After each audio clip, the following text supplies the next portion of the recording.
everybody. How's it going? This is not Megan Rapinoe. They like Megan Rapinoe here, just so you know. Damn straight. Yeah. So we're going to be taping this for just for you guys to know. So be very enthusiastic because we're going to do a live. There's wind up here and things like that. So, but make yourself known when you like things or you don't like things, whatever you want. We'll have a time for questions at the very end. But we're going to try to cover a wide range of things. I've been doing a ton of AI interviews over the years, and the first one was Elon. Let's not get into that. But it was 10 or more years ago. He was the first person who started talking about it with me, along with Sam Altman. But Mustafa was one of the very earliest, and we were just recounting backstage. I broke the story when his company was bought by Google, and he doesn't remember this, but when I called to tell him I was publishing it, he goes, "Fuck," or something like that.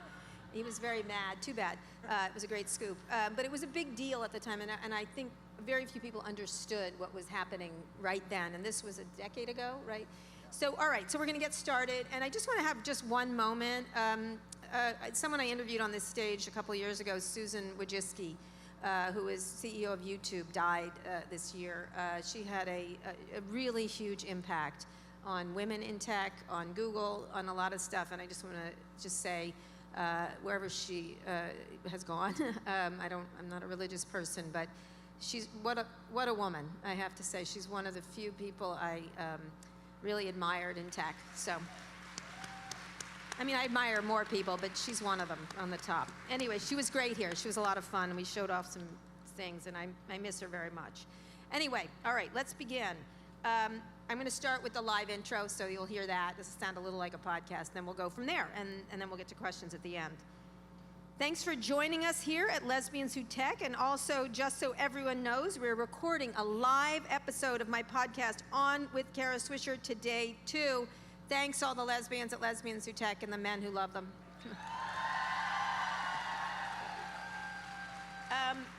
So Mustafa, thanks for being on. Thanks for having me. I'm happy to be here. Good. So let me, first, congratulations on your new job. I think it's relatively new. Yep. This past March, you joined Microsoft as CEO of Microsoft AI. The last time we spoke was June of 2023, which seems a million years ago. And your startup, Inflection AI, had launched a personal chatbot, Pi, that was just before you got a $1.3 billion influx, some of which came from Microsoft. Reid Hoffman reportedly called your hire a peanut butter plus chocolate moment. First of all, do you feel like a peanut butter cup?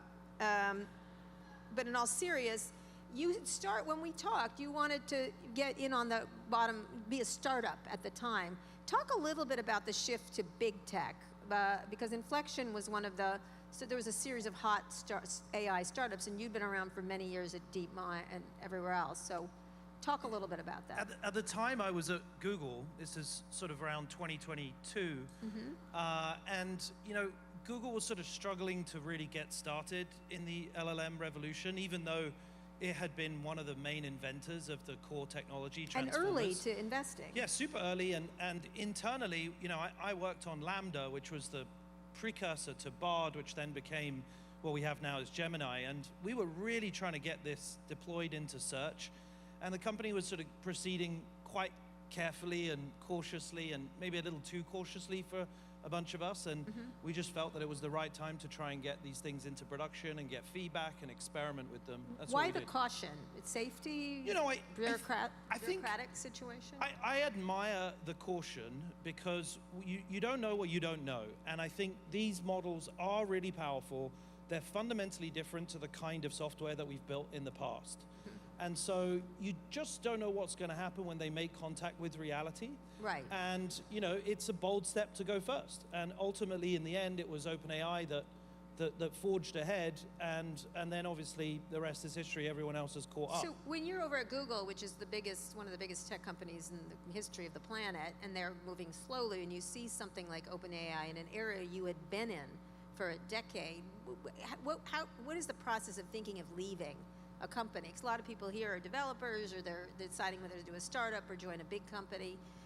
How difficult, I mean, obviously you sold the company to Google a long time ago because you needed more power, presumably, right? compute power. Compute power, yeah, right. Just right. to clarify. Yeah, compute power. Later, worldwide domination. Right, right. It's the same thing as far as I'm concerned. When you were thinking of going, what is that calculus? Because you started as a startup, gets bought, you're in this powerful place, and then you want to go. I mean, look, I think what's changed is that the cycles of iteration and innovation are just getting tighter and tighter. So there was this window where it felt like if we could launch first at inflection, then Pi could end up becoming the #1 conversational AI. And it turns out that we launched 3 months after ChatGPT in sort of January. ChatGPT had obviously exploded, the fastest growing piece of software or experience of all time, of any kind. And so, in this market, in this industry, being third or fourth is a very, very difficult position to play from. And so what I realized over the course of the sort of 2 years that we did inflection is that, we really have to be first with these things. Right, and that makes a big difference. Reminds you, there was a bunch of search engines along with, there was Excite, there was a bunch that just, InfoSeek, which was bought by Disney. And, it was interesting when, eventually it was bought by, Disney, yeah, I think it was Disney. When one of the companies, I think it was Yahoo, bought one of them, they didn't buy the big one. They tried to buy Google, and then they didn't. And I think that being second or third in this market is impossible. Is that your feeling? No, I wouldn't say it's impossible. I mean, there are benefits to going after, right? You can observe the mistakes of those who go before, and you can actually figure out how the market dynamics lay out. I mean, if you look at this in the case of messaging, WeChat went second by a long way on mobile, but really rethought the messaging platform from the ground up with all the integrations that you would hope for. And even today, I would say that the Western messaging apps are still a couple steps behind in terms of full integration of all the services. So that they have. Now it feels like to many like a real arms war going on with all these companies, and that's to get there first, to be out front.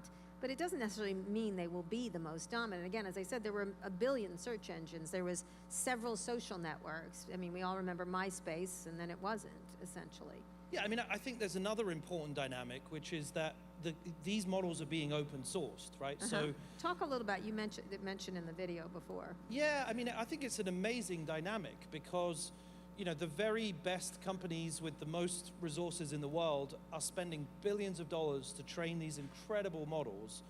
And, within 6 months or even less now, everybody in the world has access to a model of the same performance. And so increasingly, the pre-trained models are going to be commoditized. I mean, I think we're almost there. And so the real craft is going to be in adapting the models, how you fine-tune them, and really kind of make them applicable to the specific use case that you really care about as a developer or a product maker. Right, you meant, Satya Nadella mentioned that today. It's not, everyone's going to be, he kept using the word commodity. He used a word I love called agentic, which is not a word. I'm sorry, Frank Shaw here told me it was, but it's not. It's being an agent, right? That these are agents for people. Yeah, I think what that kind of means is that so far, this is technology that has been made by researchers who are obsessed with the technology for its own sake, and they're kind of individual pieces. It's like a vision recognition algorithm, it's a speech generation algorithm, it's a text generation algorithm. And now we're going to sort of combine all those pieces into coherent agents. No, I mean, they're going to be like full scale. It'll be able to see what you see, hear what you hear, talk about what you can observe. It'll remember what you've said and be able to act on that over time, call APIs, interact with other agents. And so I think the world we're moving towards is one where there are these coherent full-scale agents that can really do amazing things in the world. Which is services, right? I mean, you're really just talking about, because one of the things of the early internet, it was very hard to use until the browser happened, right? And even then, it was sort of, you did it yourself. It was sort of, you kind of, you artisaned quite a bit of it in the beginning, and then AOL came and put it together, for example. When you think about, let me finish that. When you think about where it's happening, does it still necessitate the dominance by big companies like a Microsoft, et cetera? Is that what caused you to say, jig is up, we need, seek higher ground, essentially? No, I mean, it's unclear how it's going to play out. Like, big companies that can afford to stay at the absolute cutting edge clearly are going to have an advantage, can hire the best people, they have access to amazing data. Because of cost, because of... It's a cost advantage for sure. But at the same time, you know, this impulse to open source is an inherent part of the community, and I think that's going to continue for many years. And so in terms of actually being able to shape an AI to your own values as a consumer, or build an AI into your service or experience as a developer, you know, that ability is going to be available to everybody. And actually, in previous waves, there's been a technical barrier to entry. You've had to like learn a language, a compute language, or you've had to understand and use a piece of software. Whereas now you can kind of program these models in natural language. And that is a very kind of democratizing aspect of this new wave, which is different to previous waves. Because the idea is that only the large companies can survive here, that because of the computing, the energy needs, we'll get into that in a minute, but that it's not a game for smaller players. You just told me backstage the opposite. Yeah. Wait, I said the opposite? That you thought smaller players... Oops. No, that smaller players would do okay here. Because the early internet was inexpensive. Yeah, that's what I'm saying. I'm saying smaller players will also survive. There's these countervailing forces. Both the big companies will do really well, and the smaller companies, because of open source, are on a level playing field. So that's why it's like the most competitive like market we have seen in decades, because everybody has a slightly different advantage. In fact, it's actually an advantage to not build your own pre-trained model, because then you can use any one of 2 or 3 or 4 different models and focus all your expertise as a small company developer on adapting the model to your specific use case. So I'm trying to think of the metaphor. It'd be like, you don't all have to search for gasoline, for oil, right? Yeah. Just some of you do, and then you all get the benefits, and then businesses were built off of that oil, for example. So, but you had this company, and you were sounding like you liked being independent, and then suddenly you're an employee of Microsoft. Well, the mistake that we made at Inflection is that we built our own pre-trained models, right? So when I first launched, part of the reason why we raised so much money is because we built a model that was as good as the absolute cutting edge from DeepMind, OpenAI, and from Microsoft. And within 8 months of us building that model, multiple groups had completely open sourced it. So it kind of like undermined our core business proposition. I didn't expect that these things were going to be open sourced at this scale. I thought that, you know, these are so valuable, you know, why would they get open source? And it turns out there was an entire ecosystem around open source. So what did you say to yourself? Uh-oh? I was like, eek. Eek. I might have used the word that I used back in 2014. Yeah. Oh no. that I don't remember. So what did you do then, and why Microsoft?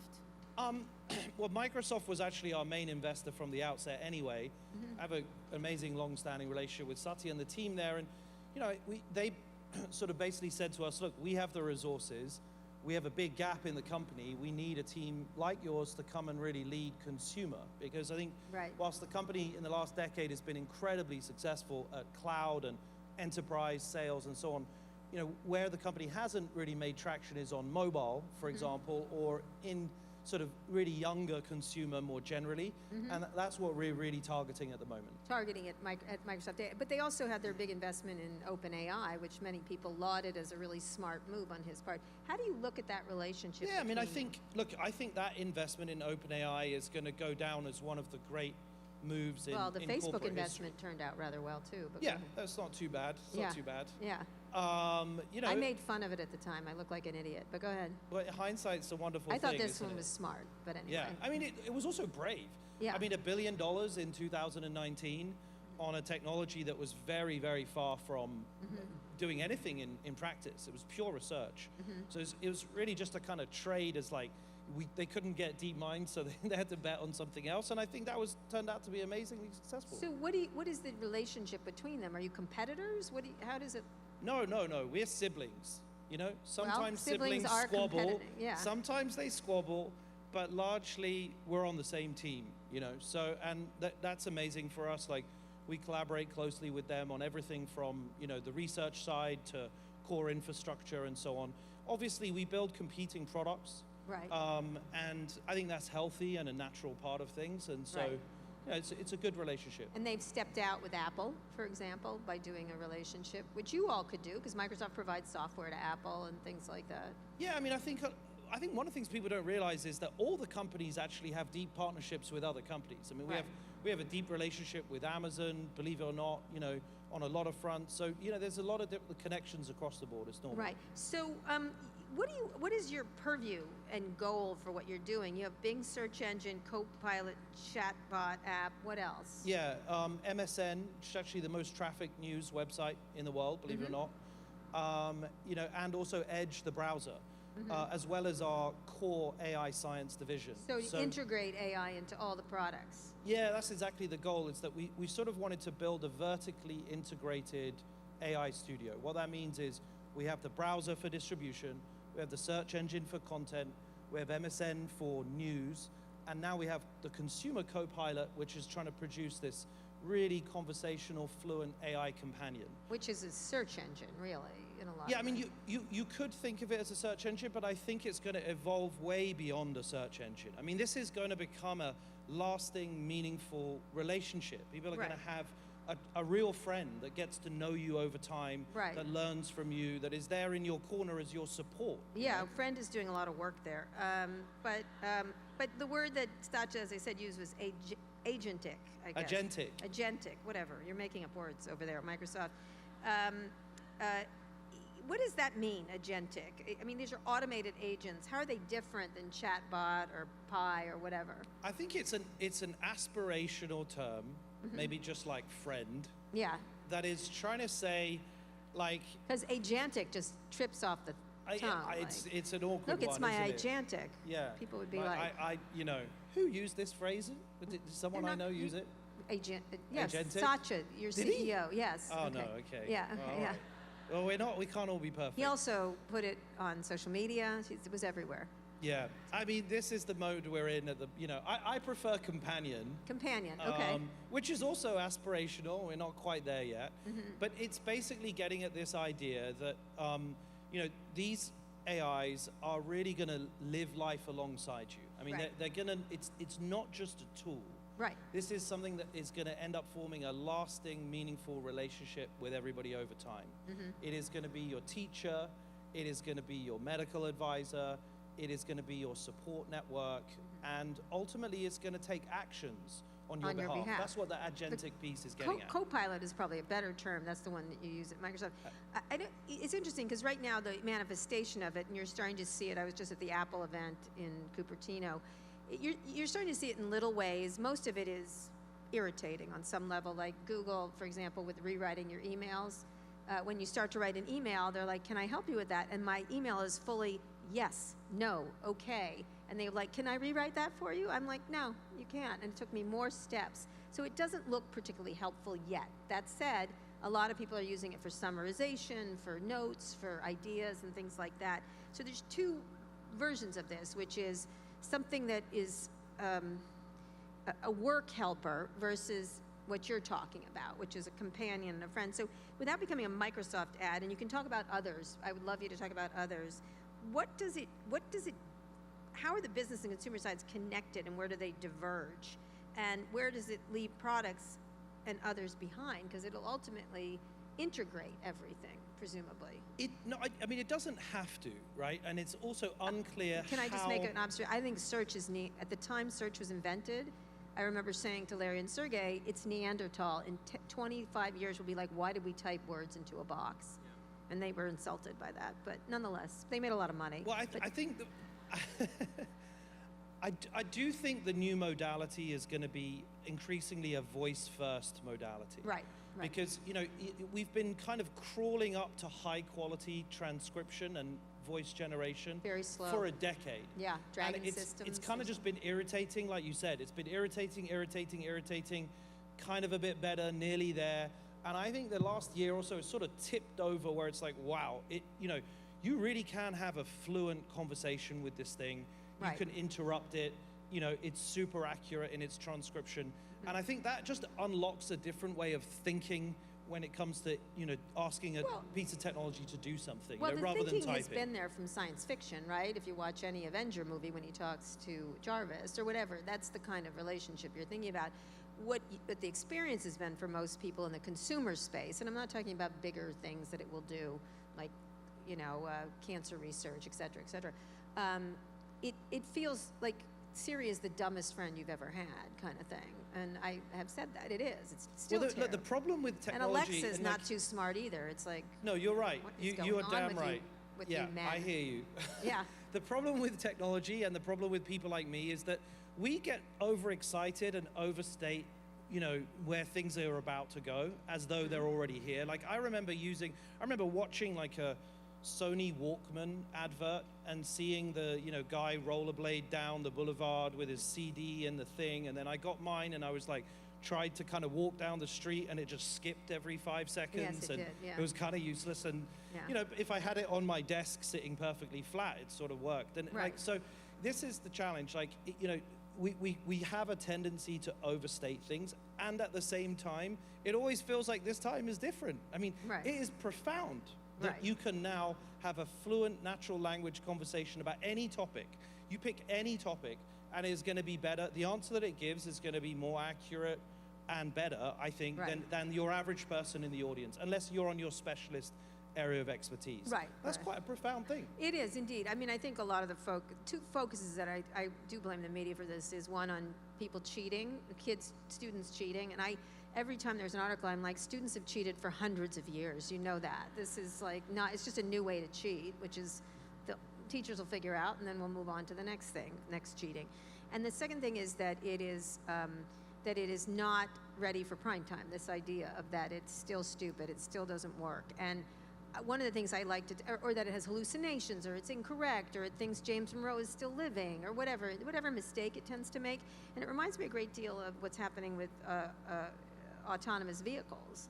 I mean, when you get in a Waymo in San Francisco now, it is astonishing how quickly it works and how quickly you get used to it and how good it is compared to before. And everyone's like, well, it gets in a car accident. But ultimately, I'm like, humans got into 27 car accidents. We're used to that. So talk a little bit about what, from your perspective, the timeline is for truly integrated, where your AirPods talk to you and you have a, you know, not like Her, which was, I did not like that movie, because I thought, if you're that smart, why are you talking to this dumb Joaquin Phoenix guy? The director of it, Spike Jonze, who's lovely, he came up to me, he was, I really want to know what you think, Karen. I went, eh. And he was like, what? And I go, eh. I was like Larry David. Because I was like, this is what happens when intelligence shows up. They flirt. Like, I don't get it. But nonetheless, what do you see the timeline for the relationship developing? I think that next year we will largely eliminate the hallucinations. They will get reduced to a level where you really can use it for practical, everyday use cases. You'll rely on it. It'll give pretty good information. Right. And it'll increasingly replace the 10 blue links format. Right. I think beyond that, it's going to have memory. Like, that's a kind of missing piece at the moment, which means that you don't really want to invest in it in a lasting way at the moment, because it's frustrating that it forgets that you told it that you were going out to dinner last night and that you had an undergrad at XYZ. I mean, so the bad assistant. It's kind of, that's boring, right? And so you don't bother really giving it your all. Just think about the moment when it really does remember everything that you've said, and it's able to retrieve from that history of your conversations accurately. And the timeline for that?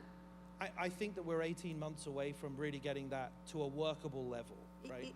What company is critical to that? Apple, I'm assuming, for example, because that's where people have that experience, correct? Well, actually, I think it's mostly about recording new memories that you share with it on the fly rather than accessing existing data. People often think, oh, it's going to sort of plug into every one of your sources. Your apps, it whatever. can do that. It can do that. But I think what I found is that mostly the valuable data is the fresh information that you impart in a conversation As part of over the last few days. investing in a relationship. It's And then you interesting. choose what to share and how you frame it and Does stuff that like mean, I raised this with Tim Cook, does this mean, I think the apps are going away.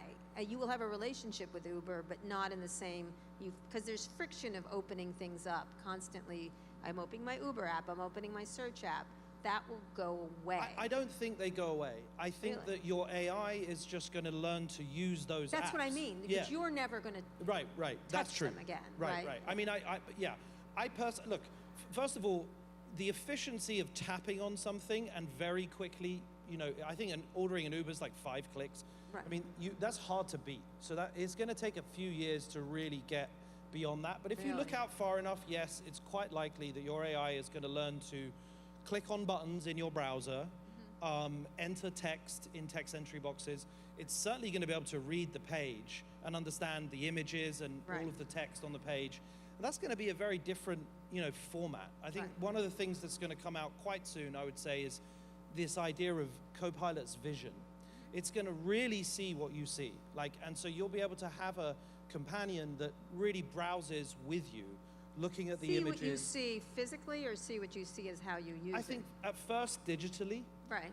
But then very shortly after that, there will be a visual awareness, whether it's through earbuds or glasses. Yeah, earbuds with video in them. That's I think that's going to be a new format. Is these visual earbuds that are kind of. You saw the Snapchat glasses that came out today. Yeah, I think they were cool. I mean, they're rather big. They're a little bit chunky. Chunky. Yeah, that's a nice way of putting it. I do think my pivot partner Scott Galloway is correct. Is that anything that makes you unable to procreate is not going to work for people. I think when it gets to be something that's easy, like an AirPods with video, I think will be something like that. And they won't have exact person recognition. They'll have spatial awareness. So they'll know you're outside or you're approaching a car or there's 3 other people nearby and so on. Yeah. I just found my old Google Glass the other day. They're really as awful as they were. I forgot. Yeah. A little ahead of its time. A little ahead of its time, and unattractive. Same thing. It was quite a thing. It was quite a time back then. They put them on those Victoria's Secret models. That was cool. Do you remember that? I don't know. Oh yeah. I had nothing to do with that. Yeah, Sergey was like, "We're giving them to Victoria's Secret models. It's going to be cool." I'm like, "You have just rendered this is the line I used, which is you've just rendered supermodels unfuckable," but. It was so unattractive. Anyway, let's move on from that.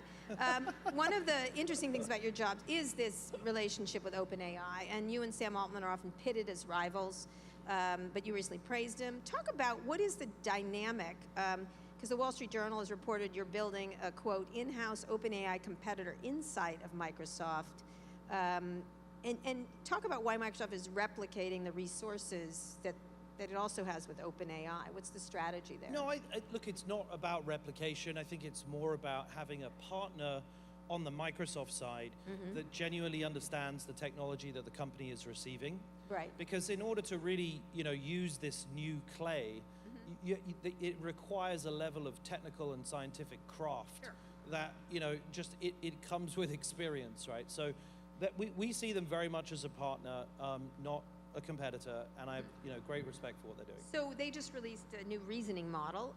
It's O1 Preview, or Strawberry. Have you been able to look in the hood? Can you explain the difference in the models? And it seems to have a unique ability to scheme.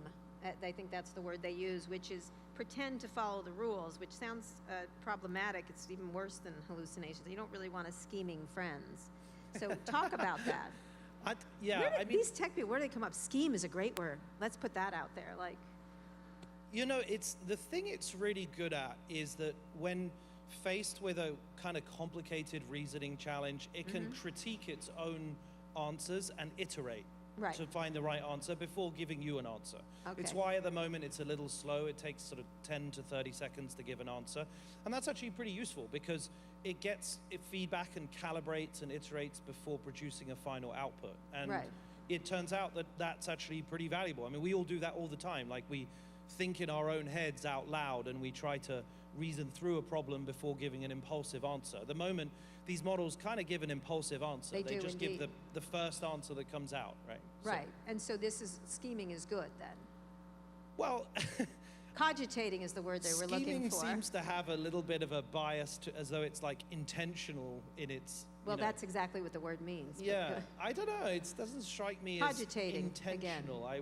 You all should have taken English, but not just technology. Yes, there's a lot of other words. It's another weakness. I suspect you did, because the British people have better education system. When you think about that, of where that's going, the idea is that it becomes you just said something, that hallucinations will go away, that it will seem... I think they're gonna go below a threshold and That you'll will make notice. it practical, right? Right. Right now, you know, they're getting pretty good if you use the very best models, Right. but they still make some basic errors, and I Right. think those more basic errors are going to get reduced to And an the highly acceptable level. specific ones will be trained on very clear data, correct? That is accurate. Yeah, especially if you want to sort of focus them on a domain of expertise, like a legal domain or financial accounting, or get to know your Medical. company's knowledge really well, or medical, exactly. Yeah. Right, and it has to be. You can't be scheming or being No scheming in hallucinating medical, for that. no. Let's talk, speaking of competition, let's talk about Elon Musk. Reed Alberghetti at Semaphore recently proclaimed that Elon is winning the AI race. I wrote him a note and just wrote, ha. Because of computing power, he has built a data center in Memphis for XAI, apparently breaking quite a few rules. What a surprise. And polluting the local These population. are the diesel generator The diesel ones? generators. Well done, Elon. He says about 100,000 H100 GPUs are operational, another $100,000 in the way. He does make things up, so let's take that with a grain of salt. These are graphic processing units for high-speed processing of large data. He's doing a whose is bigger here thing because he's hopelessly insecure and narcissistic, but would you put that into the scale? Just over a year ago, Inflection AI was building what it was called the largest cluster, and that's another word you guys like to use, cluster, in the world with 22,000 GPUs. Can you That's right. talk a little about whose is bigger, I guess, if I have to ask? Oh, Jesus. You can take it, Mustafa. Oh, I would man. not ask that of Satya or Sundar, but go ahead. I'm going to ask it of you. Jesus. I mean, look, Elon's a pretty big guy. What can I say? I mean, it's a big cluster. I think everybody else is training at roughly that same size. So it's Right. impressive that he managed to go from a standing start to now having a competitive cluster with, you know, Microsoft and OpenAI Do you and believe Google and so on. he's telling the truth? I don't know. I really genuinely don't know. If he has done it in that time frame, that would be super impressive. And I think it's kind of unlikely. But, you know, I genuinely don't know. Yeah, well, he's going to put out that robo-taxi's going really well. Right. He kept saying about robo-taxi, and Waymo has had millions of miles. He's had zero. So. Yeah. And the humanoid robot. Yeah, I mean, look, we need that kind of vision. I love it. He told me he was going to Mars 5 years ago, but I wish he would. So that would be great. Good luck. Godspeed. That's what I always say. Sounds like a great idea for most of the human race. Although he's contributed. But talk about that competition. Is that a big competitor? How's Twitter going? It's a Nazi porn bar. How otherwise? It is. You Come win on. some, you lose some. Yeah, it's true. He doesn't care. It doesn't matter. It's his yacht. It's his version of a yacht. You know, a ridiculous yacht that allows him to be a toddler. So that said, who are the big competitors from your perspective? If you had to, besides the little one that you don't know, well, no one's going to be in that range because you need money and computing power. Look, I mean, DeepMind is, I think, the leading lab in the world alongside OpenAI. It's an exceptional team. Like, there's no question around it. And with phenomenal resources now, the TPU chip is pretty incredible. Amazon and Google's- Meta? Well, I would say, you know, I would say Amazon has done well with their new chip, this thing called Trainium, which is pretty cheap, it seems, and has performed quite well and was used to train Claude, Anthropic's AI recently. So they've actually been very impressive, I think. And Meta, which I think is the dark horse here, right? A lot of people feel. Yeah, I mean, they've done a good job of pivoting away from the pivot, right? And kind of getting into the AI first company. Wait, you mean the metaverse is not where things are going? Apparently, it doesn't seem to be the thing. What? Like, who'd have thought? I don't know. I did. You Go did. ahead. Yes, I did. I thought this is fucking ridiculous. I keep thinking they just don't want to die someday. That's what they're trying to replicate themselves digitally. But whatever. But how do you look at their efforts? I mean, they're the ones open sourcing, right? That's so correct. It's kind of interesting to see that they've kind of been playing, because they've been playing from behind. I think their view was like, let's, you know, try and galvanize the community. And I think that's going to work out pretty well for them, because then they've got a whole ton of open source developers building on their infrastructure. Right. And, you know, we'll see. Which they're used to, when they used to be, remember, third party, they're used Yeah. to that kind of relationship. So you've pushed back on the idea that chips are the new oil or gold, which most people, now Jensen Huang is apparently a rock star. I remember when he was dull, but yesterday, and not as rich, but yesterday Microsoft and BlackRock announced they're planning a $30 billion fund to develop data centers and power plants for AI. Obviously, we'll get to energy in a second. Microsoft is predicted it will spend $50 billion this year on capital expense. Wow. I mean, it was high before, but this is astonishing, primarily for data centers. It certainly feels like a gold rush, and a lot of picks and shovels, excuse me. I mean, it is, right? I mean, the new, intelligence, which is the thing that has made us valuable as a species, made us creative, the ability to accurately predict in a whole range of different environments and produce creative, intelligent things, that is now getting increasingly distilled into an algorithmic construct which happens to be stored and managed in these huge computers. So, it's the substrate that enables everything else. So it's, of course, there's no changing that. That's going to continue.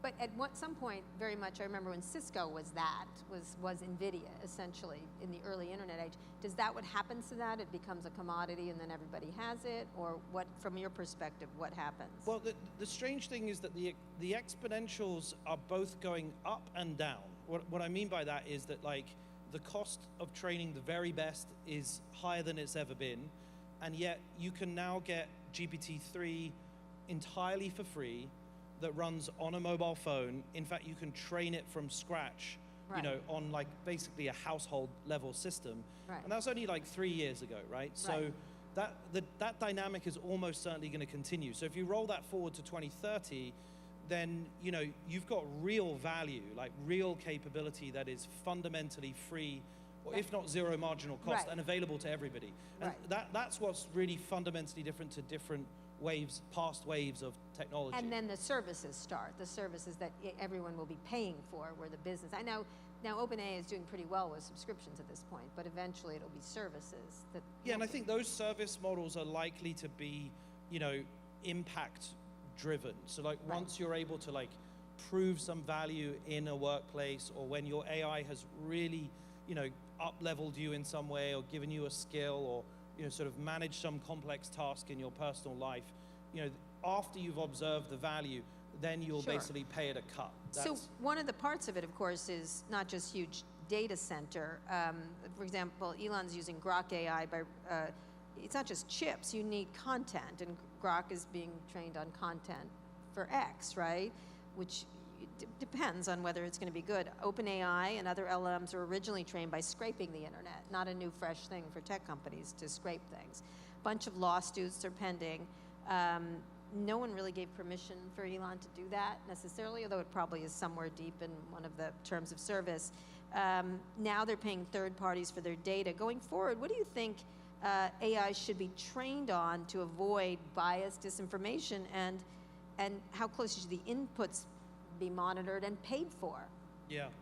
So I think one of the things that's become clear in the last 3 or 4 years is that as the models get larger, they actually get easier to control. Right. So some people feared the inverse would happen, is that they would get bigger and that they would get sort of more dangerous or more prone to hallucination or more full of bias. And as they've got larger, they in fact do a better job of following the behavior policy that you put in the prompt or in the fine-tuning process.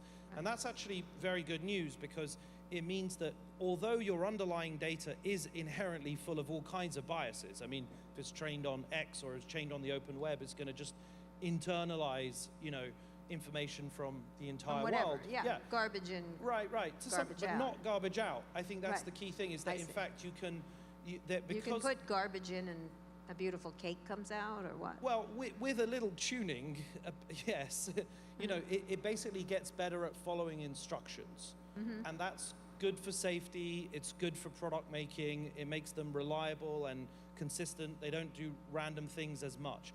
And in a way, we want them to hallucinate, right? Like, we want them to be creative. They're not a one-for-one relational database like old school technology. Sure. So creative in that they think for themselves. I mean, it not in the human thinking, because I think that's difficult for people, but thinking in some fashion, correct? I mean, they do kind of think, You know, they in a way, the variation in their outputs, the fact that they don't reproduce precisely the same thing every time is a strength. That's kind of what we want from these models. It's just they have to do so within some bounds of acceptable behavior. And that's what we craft when we're doing sort of prompt design or prompt iteration. So with these lawsuits, how do these get settled out? Because the last time the media companies tangled with tech, they lost, right? And yeah. I mean, look, with each new wave, there is going to be a new battle over, you know, what seemed to be acceptable in the past and isn't acceptable going forward. Norms change. And I think that's just a natural part of the evolution, just as there are with self-driving cars or drones in the skies. They right. raise So new eventually, the issues. New York Times will. To me, a lawsuit is a beginning of a negotiation. Yeah. You know, ultimately, is that where you feel Seems like it. There'll be some sort of payment method over time? It seems like it. Seems right, like it. Right. Which would be a first for tech companies to pay for content. Going back, that was just me saying that out loud. Going back to data centers and energy, I'd love to talk about this for a minute. You've talked about the benefits of AI, including solving some of the world's biggest issues, like the climate crisis, except it's causing the climate crisis. AI is, The Guardian just came out with an analysis indicating there's a significant gap between the official numbers and the actual emissions.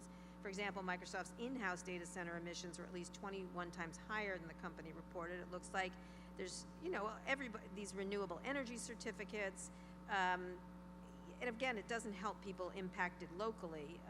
The XAI data center, there wasn't enough local power, so Elon just fired up 20 gas turbines essentially without getting permits. And you know, this could be a climate disaster. Now, many, like including Sam Altman, are working on alternative energy. I think Larry Ellison, the expert in nuclear fission, just discussed creating nuclear plants, which Larry Ellison and nuclear plants are not two words I would like to see together ever, but here we are. So let's talk about the concerns, you know, whether it's Memphis, whether it's, you know, there's all these are rogue actions he's making, but you have to be responsible in your energy use if you're going to cosplay that you care about the environment, which Microsoft and Apple and many other companies have done. Yeah, and should be concerned, by the way. I do think it's important to point out, like, Microsoft is on a path to being fully renewable. Right, they it's pledged very close. carbon neutral, right? Right, and in fact, it'll be neutral and it will be net negative in some few years to come, right? So I don't think any of those commitments are going to get unpicked here. You know, I sit in some of the meetings, you know, every week, and I see huge investment in fully renewable energy across the board. So I don't think that's going to change. So you all have to get in the energy business, or in the renewable energy business. I mean, in some ways, the company is already in the infrastructure business. This is buying vast amounts of land, building huge data centers, and you know, Google kind of has done this with Thermo, with all kinds of things.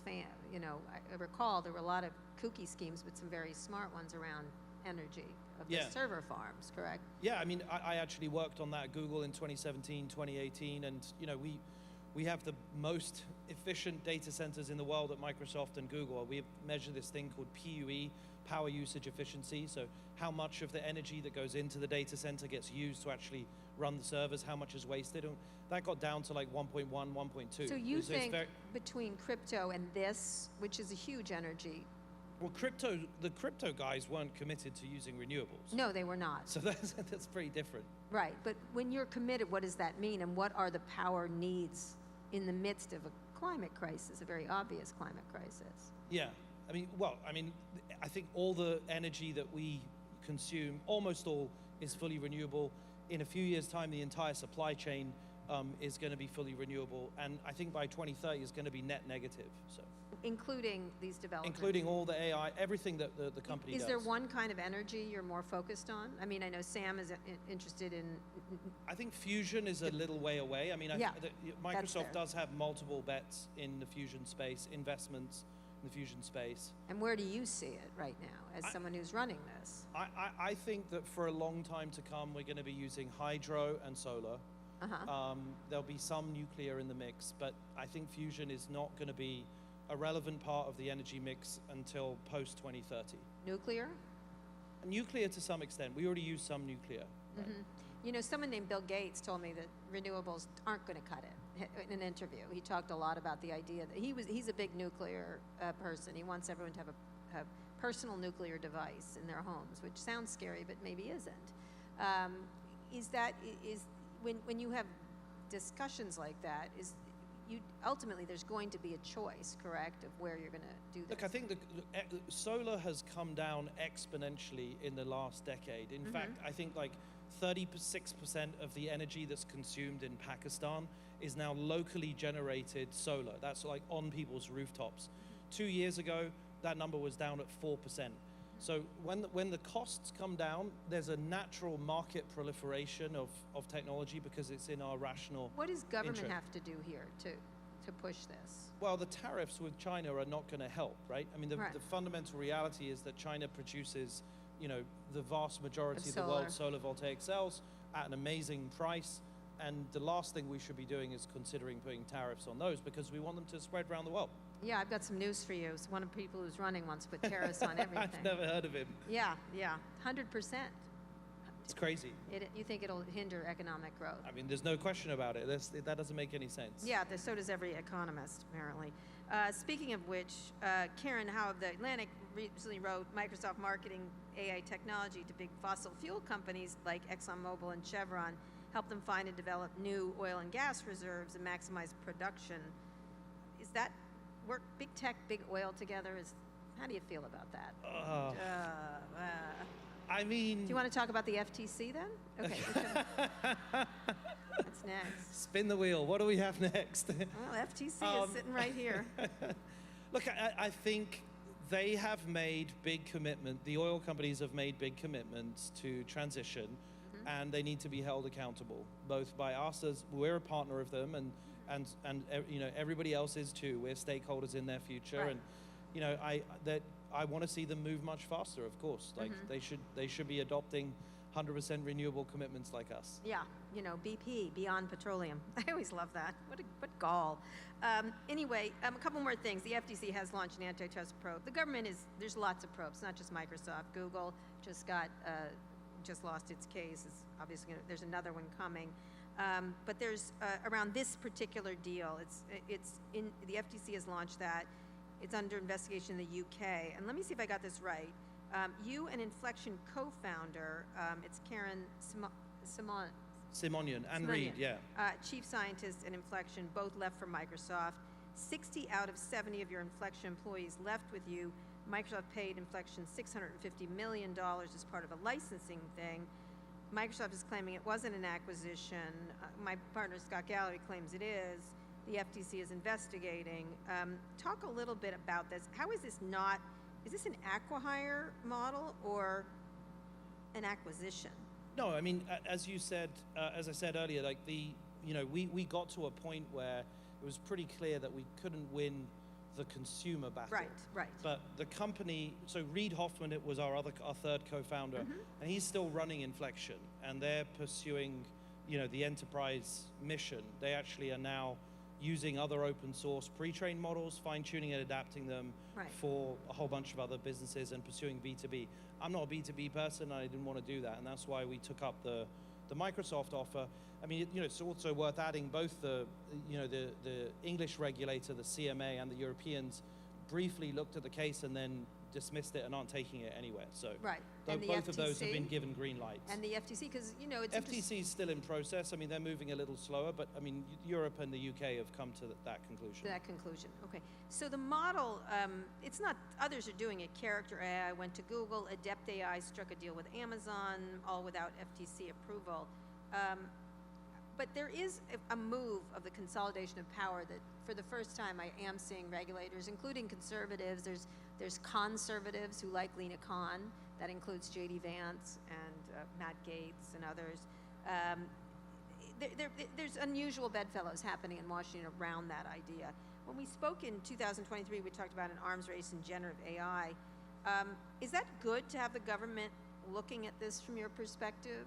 I think it's great. I think it's great. Like I think I've always said, I think we need a set of regulators that deeply understand technology, are very close to the companies, and really understand how we operate in order to hold us all accountable. And we need that healthy conversation and that feedback. I always welcome it. Whenever I travel, I always make time to go see regulators and the politicians. Do you sense a more intense government on these things across the world? Because they did miss out on the first one. They didn't do any regulation on the first iteration of the internet. Do you sense a different tone from government? You see Pavel Durov arrested in France. These are all different things, but these are all actions that are of a more aggressive government stance towards the impact of tech on society. I think we've got to just recognize that governments will get it wrong sometimes. Regulators will make mistakes. And that doesn't mean that they should slow down, that we should be forgiving of them just as we should be forgiving of companies and every other organization if they sincerely made a mistake and need to rein it in. Because what we need is more rapid experimentation among the regulators rather than saying they have to get it right every single time. That just leads to stasis, and they end up taking far too long to push these cases through. A lot of the European regulatory cases have taken a decade, whether on tax or on monopoly markets or whatever. And so I think that is these are very complicated issues, so it does take time. But at the same time, we need them to move fast. Right? This is a moment where the technology is changing super quickly, and we want people to be involved in the process. So do you welcome it from states doing that? California's been particularly aggressive. They just signed, Gavin Newsom just signed a bunch of things. I think there's a lot of sensible things in the privacy bill that was signed a few years ago, and I think states are should play the same role, like active, engaged, in the public interest. That's a good thing. From your perspective, then, why doesn't the federal government do anything? Right? Nothing. Why doesn't it do anything? Yes, in terms of tech regulation. Well, I mean, they can't agree on lunch. We understand that, in general. But they have been very missing in action from a federal perspective here in this country. Yeah, I mean, you could say that about a lot of things that have happened at the federal level lately. Right. So, and I think that smaller, more agile regulators, like, for example, the DPO in Ireland, has been very concerned with privacy for a long time. It's built up a very skilled, workforce over a decade, and they're deeply involved and actually have had a big impact. So I think it's about being specialist and highly technically competent in order to be embedded inside of the companies and have close relationships. All right, I want to end by talking, then we'll get a couple questions from the audience. Before we go, zoom out a bit and get your take on the future of AI. You've advocated in the past for more regulation, more transparency, independent third-party red teams doing ethics reviews, which is a great idea, preventing recursive self-improvement so AIs aren't learning from themselves. Do you think these are essential? And to me, what is the most important thing that has to be done in the short term to make sure we don't drown in this tsunami of change if we don't know where it's going, right? One of the more striking conversations I had at the beginning 10 years ago was a table full, I think Larry or Sergey was there. They were frightened of it. They didn't know, and they usually tell you how much they know, right? And they were not knowing where it was going, and it was vaguely frightening to them, as I recall. And of course, Elon was very famous for talking about how it was going to kill us. He's moved on to a different version of that, which is that we're like ants and they're building a highway and they don't care kind of thing. It's sort of a different malevolent look. What do you think needs to be done? What's the most important thing for government and companies to do in the short term? Well, one of the things that's already happening at the UK AI Safety Institute is that they've embedded UK AI Safety Institute people inside of the companies that are really like tracking how big the models are, what capabilities they have, and what the What's roadmaps. in them? Inside the companies, right? So there's like plenty of detailed interactions between the 4 or 5 big companies and that safety institute, which was also backed by the Biden administration last year at the big White House thing. So, I think it's headed in the right direction. This is a kind of unprecedented level of scrutiny and collaboration before there has been any material harm, right? And everybody is learning the lessons of Web 2 and, the lessons of the cigarette lobby and oil and so on and so forth. And I think there's a genuine desire to try to get it right. It doesn't obviously mean that we aren't going to make all kinds of mistakes, but I do think that it feels slightly different this time around. It's much more proactive when these things don't really even work that well yet. So we're already seeing AI impact this election, and often in a strange way. Taylor Swift posted her endorsement for Vice President Kamala Harris after Trump shared an AI-generated image of her endorsing him. Nice move, Donald. Talk about what you thought about that, because she called it out specifically. A lot of the things that get called out are the negative impacts of AI as people go to the polls. Right now, it looks like maybe not as much as people had feared, similar to students cheating kind of thing. What is your biggest fear in that as a citizen and as someone who's developing these technologies? I think that we are going to have photorealistic, super high quality, video generated impersonations, and that is going to destabilize things for a while. We have in the past had moments in technology where things get, really uncertain and we struggle to, adapt.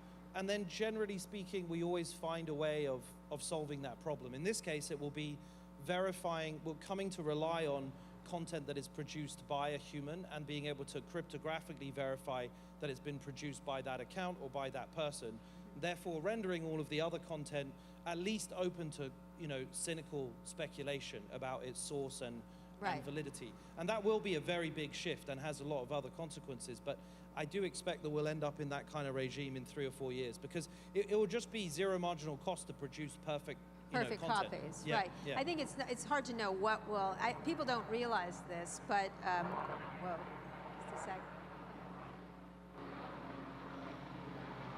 Let me let that go over. I think people realize this, but when the printing press happened, everyone thought it was the Bible or things of science would be popular. And in fact, the most popular book during that period, which people don't know, is called the Hammer of Witches. And it was basically a QAnon book that was the most, people don't realize that happened. And it drove people crazy and led to thousands of deaths and stuff like that.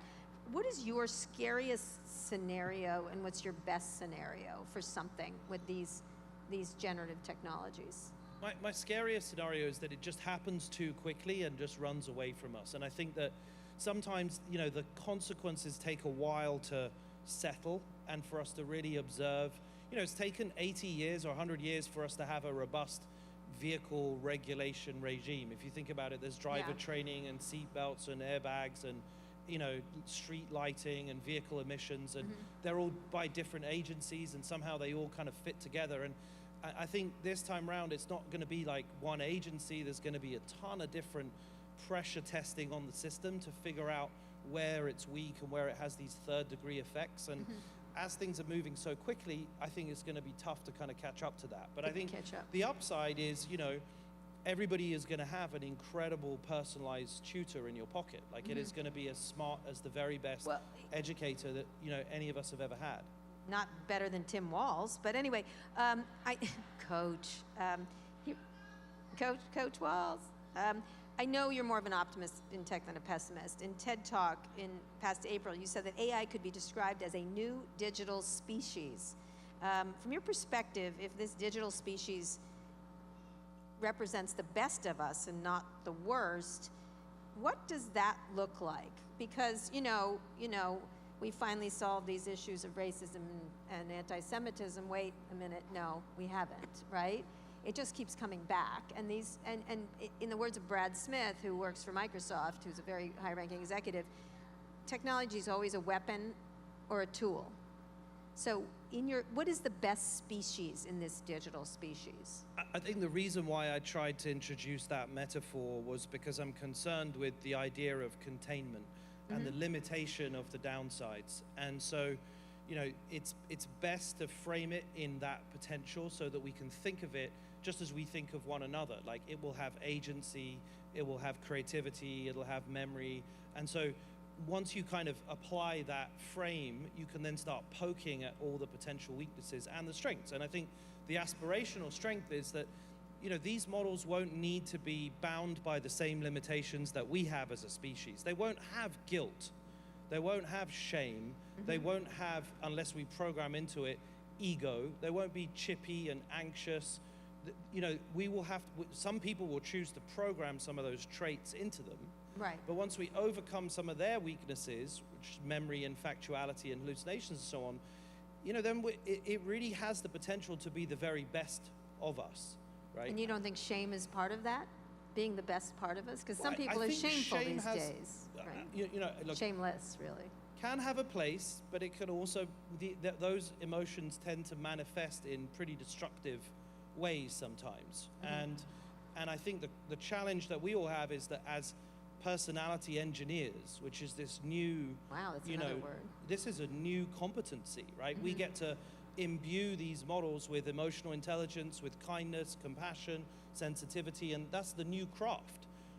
We're in like day dot of that experimentation, and I think that that's an amazing aspiration. If we could like put agents or AI companions or co-pilots with love and kindness into the world, that would be an amazing contribution. All right, so my last question then is, I just have one more quick one, is that if that's the case, personality engineers, shouldn't they look like the rest of us?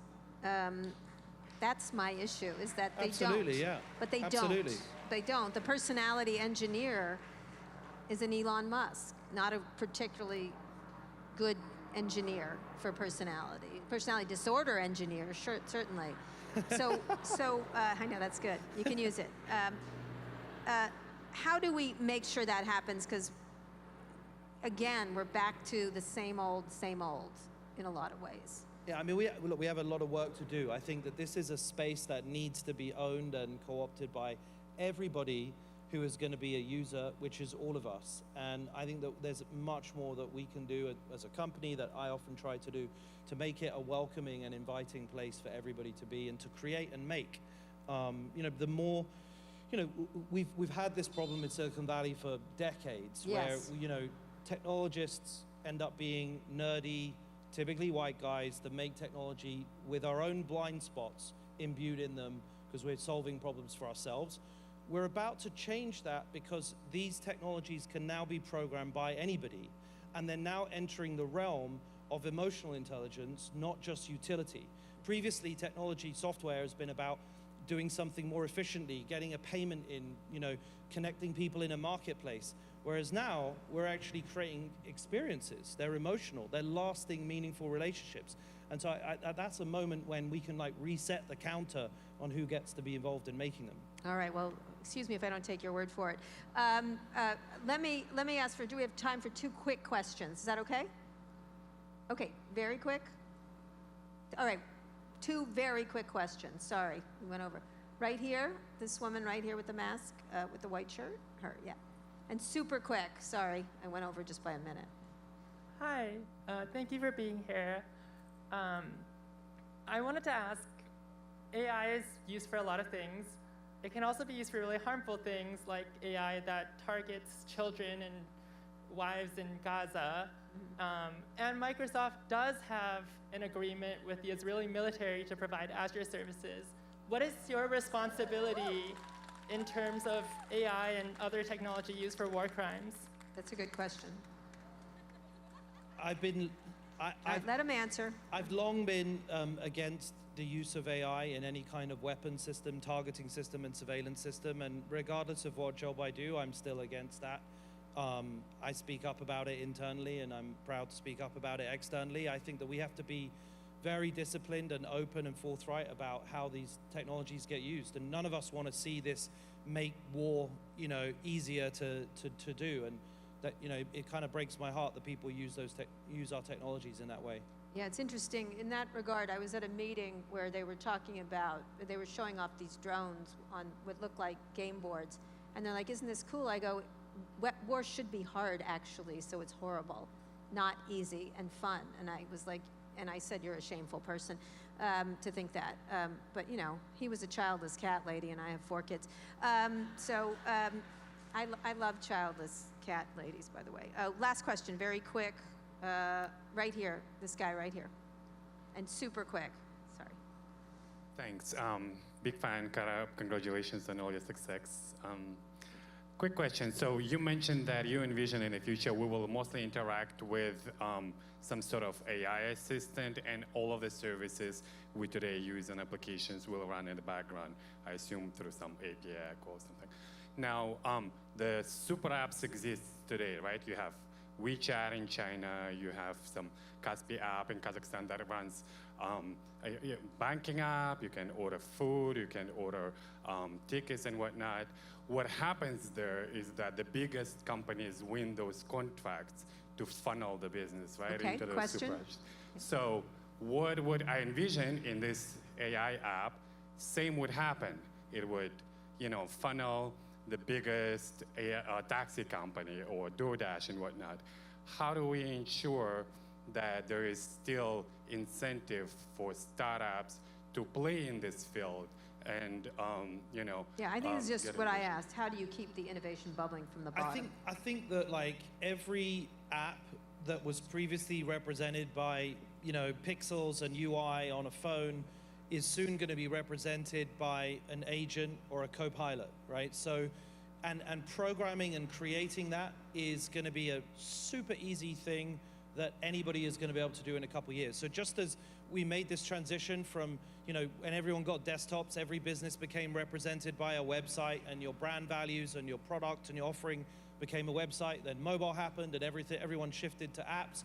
In this next shift, each business and brand is going to create conversational interactive agents, and you're not going to need to have the programming skills or the web development skills, or app design skills to do that. You're just going to program it in natural language. So to me, that reduces the barrier to entry, which increases competition, plus the fact it's going to be very cheap.